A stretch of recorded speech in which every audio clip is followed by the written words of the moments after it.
Բարև բոլորին։ Երեք մի հատ տեսահոլովակ էի թողարկելու մտրեիք Հայաստանի վարչապետ, հազարավոր կոմենտներ ու ուղղակի ես մի քիչ ապշած եմ մնացել, որովհետև այդ կոմենտարյաներում առաջի տեղը գրավում է Վարդան Ղուկասյանը։ Ես հիմա ճիշտն եմ ասում, Վարդան Ղուկասյանը։ Ապշած եմ ինչի համար, որովհետև ինձ թվում է, թե ժողովուրդը մի քիչ մնացել են TikTok-ի մեջ, թե ես չգիտեմ որտեղ։ Հասկանում եմ, որ ինքը աշխարհի հայհոյանքը տալիս է, ինչ որ ճիշտ բաներ է ցույց տալիս,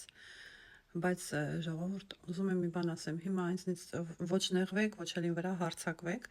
Ես իր դեմ ընդհանրապես ոչ մի բան չունեմ, ինձ ուղղակի այդ հայհոյանքները ընդհանրապես դուր չի գալիս սոցիալական ցանցերում։ Ու ինձ թվում է, որ մեր հայազգը այդ ձևով հայհոյանքներով պետքա առաջ չգնա։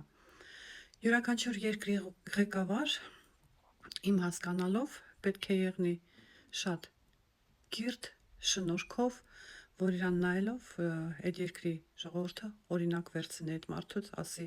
հպարտանա ու ինչ որ մի բեմի վրա որ ինքը դուրս գա, ասես հպարտ նայես, ասես այ սա է իմ երկրի վարչապետը, ես եմ իրան ընտրել։ Այսօր որ Փաշինյանը Ալիևի կողքով քայլելով բեմ է բարձրանում, մի հատ շատ ամոթալի վիճակ է, որովհետև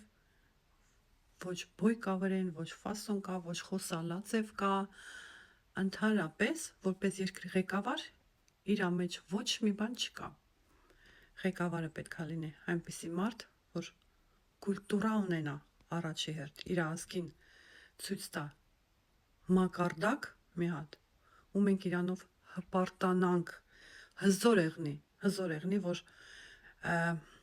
ուրիշ երկրի նախագահները հարգեն ու ինչ որտեղ դաժե մի քիչ վախենան, ինչ որ մի բան ելույթ ունենան հայերի մասին, որ ինքը թույլ չտա այդ ամեն ինչը։ Չգիտեմ, ճիշտ եմ, թե սխալ եմ, էլի կուզենամ կոմենտներում լսեմ, որովհետև յուրաքանչյուր անձնավորություն, որ ինձ կոմենտ է գրում, ես փորձում եմ իրան ինչ որ ձևով հասկանամ, ու այսօրվա այս Ղուկասյանի ձեր ընտրելը նույնպես ուզում եմ հասկանամ։ Как последний шанс, или что։